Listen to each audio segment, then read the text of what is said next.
All right, if you were listening very closely at the end of that last video, I said the plan was to get the Cyclops drunk and then kill him. No, that's right. He can't kill the Cyclops because then they're still stuck in the cave with that big stone blocking the doorway. So just blind the Cyclops. Love to see if that works. Page 155, about line 385.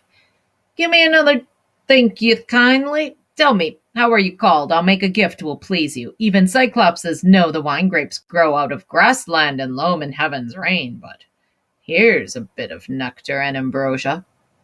3 bowls I brought him, and he poured them down. I saw the fuddle and flush come over him, and then I sang out in cordial tones, Cyclops, you ask my honorable name. Remember the gift you promised me, and I shall tell you. My name is Nobody. Mother, father, and friends, everyone calls me Nobody. And he said, Nobody's my meat, then. After I eat his friends, others come first. There's a noble gift now. So basically, Odysseus's reward for the wine is he gets eaten last.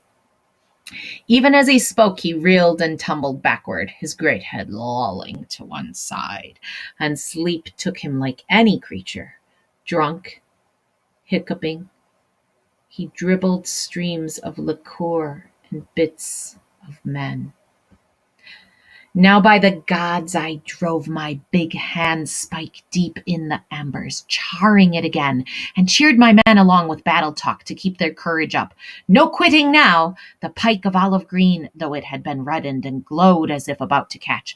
I drew it from the coals, and my 4 fellows gave me a hand, lugging it near the Cyclops as more than natural force nerved them. Straight forward they sprinted, lifted it, and rammed it deep in his crater eye, and I leaned on it, turning it as a shipwright turns a drill and planking, having men below to swing the 2-handled strap that spins it in the groove.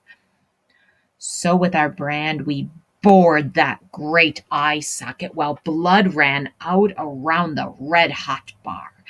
Eyelid and lash were seared, the pierced ball hissed broiling, and the roots popped. Now, if that wasn't enough of a description for you, here comes a Homeric simile. If you've been to a blacksmith shop and you've seen them heat the iron up in the coals and it's glowing red and then they stick it in the water, this is our Homeric simile. In a smithy, one sees a white-hot axe head or an adze plunged and run in a cold tub, screeching steam the way they make soft iron hale and hard, just so that eyeball hissed around the spike. The Cyclops bellowed, and the rock roared round him, and we fell back in fear. Clawing his face, he tugged the bloody spike out of his eye, threw it away, and his wild hands went groping. Hey, I took a first aid class, and they said if you ever have somebody who's impaled something into their eye, you're supposed to leave it. If anything, put a styrofoam cup around it to kind of hold it in place and get them to the hospital and let the doctors take care of pulling that out. But that's right. This is an uneducated Cyclops. He set up a howl for Cyclopses who lived in caves on windy peaks nearby. Some heard him, and they came by diverse ways to clump around outside and call. Now here comes Odysseus's cunning. What ails you, Polyphemus? Why do you cry so sore in the starry night? You will not let us sleep. Sure, no man's driving off your flock. No man has tricked you, ruined you. Out of the cave, the mammoth Polyphemus roared in answer, Nobody! Nobody's tricked me! Nobody's ruined me! To this, the rough shout, they made a sage reply. Ha! Well, if nobody has played you foul there in your lonely bed, we are no use in pain given by great Zeus. Let it be your father, Poseidon Lord, to whom you pray. So saying, they trailed away. So they respond to him, but when he says nobody is doing anything, they leave. And I was filled with laughter to see how like a charm the name deceived them. Now Cyclops, wheezing as the pain came on him, fumbled to wrench away the great doorstone and squatted in the breach with arms thrown wide for any silly beast or man who bolted, hoping somehow I might be such a fool. But I kept thinking how to win the game.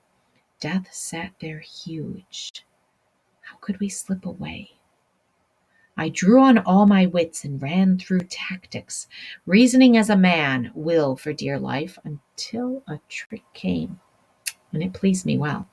The Cyclops' rams were handsome, fat, with heavy fleeces, a dark violet. I tied them silently together, twining cords of willow from the ogre's bed. 3 abreast I tied them silently together, twining cords of willow from the ogre's bed, then slung a man under each middle one to ride there safely, shielded left and right, so 3 men could convey each man. Remember, there's only 6 of them left, plus Odysseus, 7. I took the woolliest ram, the choicest of the flock, and hung myself under his kinky belly, pulled up tight with fingers twisted deep in sheepskin ringlets for an iron grip. So breathing hard, we waited until morning. When dawn spread out her fingertips of rose, the rams began to stir, moving for pasture, and peals of bleating echoed round the pens, where dams with udders full called for a milking. Blinded and sick with pain from his head wound, the master stroked each ram, then let it pass. But my men, riding on the pectoral fleece, the giant's blind hands blundering, never found. Last of them all, my ram, the leader, came, weighted by wool and me with my meditations. Is the Cyclops going to find Odysseus or not? The Cyclops patted him, and then he said, "Sweet cousin ram, why lag behind the rest in the night cave? You never linger so, but graze before them all and go afar to crop sweet grass and take your stately way, leading along the streams until at evening you run to be the first one in the fold. Why now so far behind? Can you be grieving over your master's eye? That carrion rogue and his accursed companions burnt it out when he had conquered all my wits with wine. Nobody will get out alive, I swear. Oh, had you a brain and voice to tell where he may be now, dodging all my fury, bashed by this hand and bashed on this rock wall, his brains would strew the floor, and I should have rest from the outrage nobody worked upon me." So the Cyclops likes to talk to his ram and thinks his ram is commiserating with him, and that's why he's last. What a nice ram. Anyway, if the ram could talk, he's hoping the ram would tell him where Odysseus is hiding. Page 159. He sent us into the open then. Close by I dropped and rolled clear of the ram's belly, going this way and that to untie the men. With many glances back, we rounded up his fat, stiff-legged sheep to take aboard and drove them down to where the good ship lay. We saw as we came near our fellows' faces shining. Then we saw them turn to grief, tallying those who had not fled from death. So they were so happy to see Odysseus and the men, and then they're like, oh, we're missing those 6. I hushed them, jerking head and eyebrows up, and in a low voice told them, "Load this herd, move fast, and put the ship's head toward the breakers."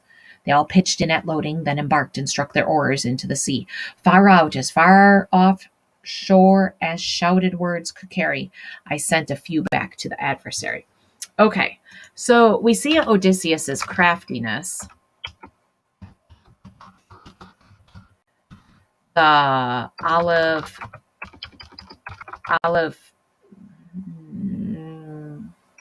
bowl, I guess we'll call it, and then the wine, and using the name Nobody. But now we see his complete idiocy, because he's got a clear shot at getting away, and what does he do? He has to brag. This is going to cause a lot of trouble all the rest of his journey. "Oh, Cyclops, would you feast on my companions? Puny am I in a caveman's hands. How do you like the beating that we gave you, you damned cannibal? Eater of guests under your roof, Zeus and the gods have paid you." The blinding thing in his doubled fury broke a hilltop in his hands and heaved it after us. Ahead of our black prow it struck and sank, whelmed in a spuming geyser, a giant wave that washed the ship's stern foremost back to shore. He's going to get his men killed if he keeps this up.